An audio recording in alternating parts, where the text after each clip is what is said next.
I'm reaching a point with this YouTube channel where I'm now being seen more by people in my personal life. It's one thing to start a YouTube channel or putting yourself out there in any kind of creative work and be seen by the people who are like you and think the same way as you.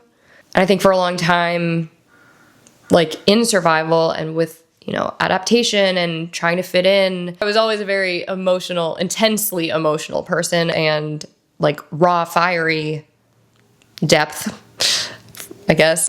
But I never wanted to be seen for that part of me. Like it would spill out sideways, probably because I tried so hard to hide it, which is so funny because now I've made a YouTube channel and my entire career path is being built around this part of me that I actually spent my whole life feeling shameful for and wanting to hide. So it is definitely interesting to now see it all start to blend together. This is, by the way, gonna just be one of these videos where I just talk and whatever's coming out is coming out. It's been mostly a very exciting and happy time. I think one of the best things about going through struggles like what I just went through in the Olympic Peninsula and also before that at my parents' house, both of them were extreme compression phases where stimulation is super reduced and you're just focused on your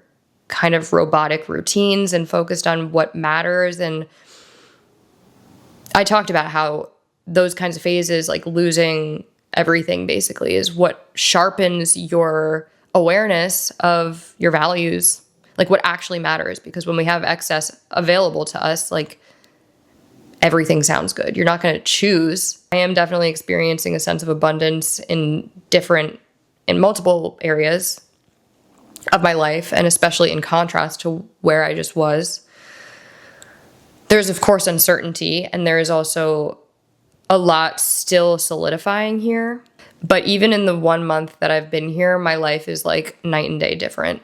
I definitely notice a difference in me in relationships right now. I consciously chose to distance myself from certain people or allow certain relationships to evolve to match my growth. When you have that courage, you do go through that void space. You do go through that pause, that compression, and there are even the people who stick around. There's phases where it's quiet and you don't really know how the relationship is going to transform or if they are going to be around. And like I said, certain people don't come back around and other people do. And more people ended up sticking around than not, continuing to add value to my life and support me and meet me in the present moment instead of trying to continue to relate to a version of me that I don't relate to myself anymore. That has essentially led to my current moment, kind of after that void, as I meet new people and then, of course,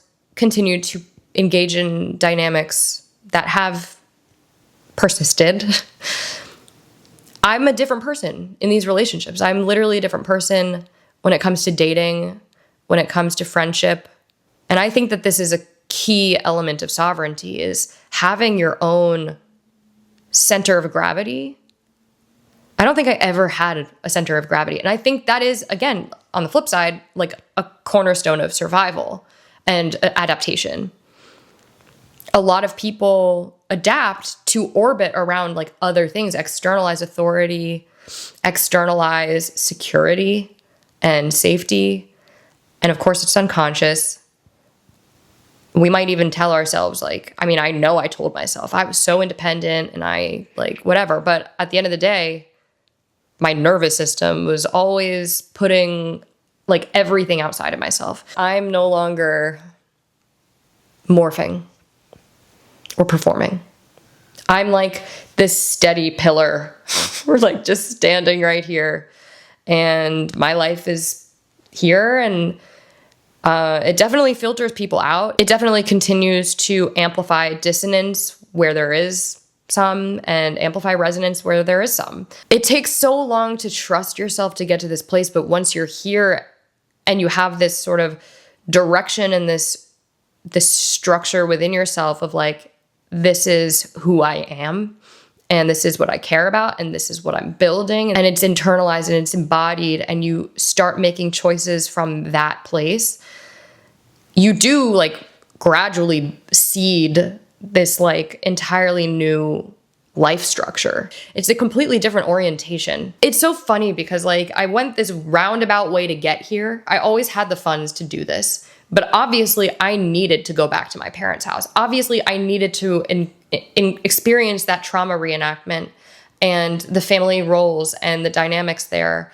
and go to family therapy as an adult with my parents and like experience in my body that they are never going to see me and never going to understand me.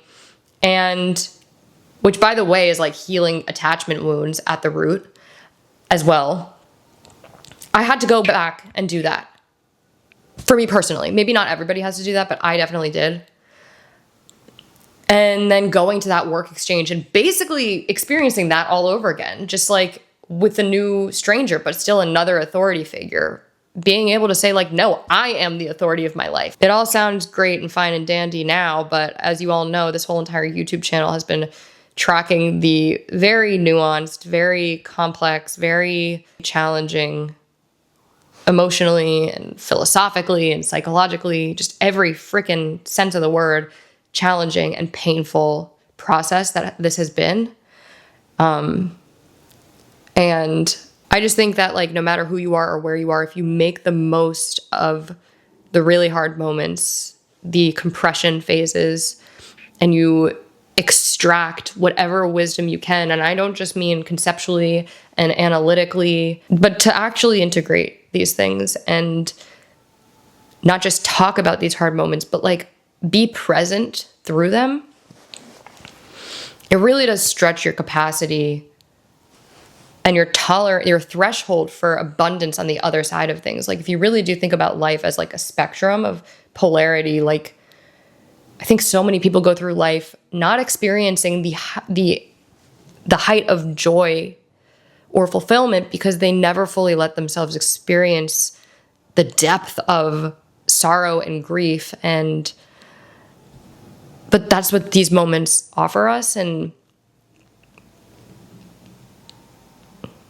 it just ends up always in some weird, strange way being worth it when you just hang in there and you hold yourself through all of it and you allow life to just be what it is and trust, if not in some kind of God or some kind of universal intelligence or just life working out in a weird way, or even just yourself, some part of you that will find a way to get out on the other side of it.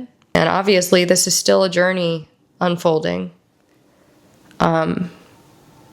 There's really, it's a lot of uncertainty, but a lot of excitement ahead and a lot still to come as far as the work here and what we talk about and what we explore and how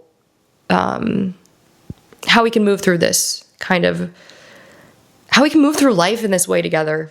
So yeah, if you resonate with this work and this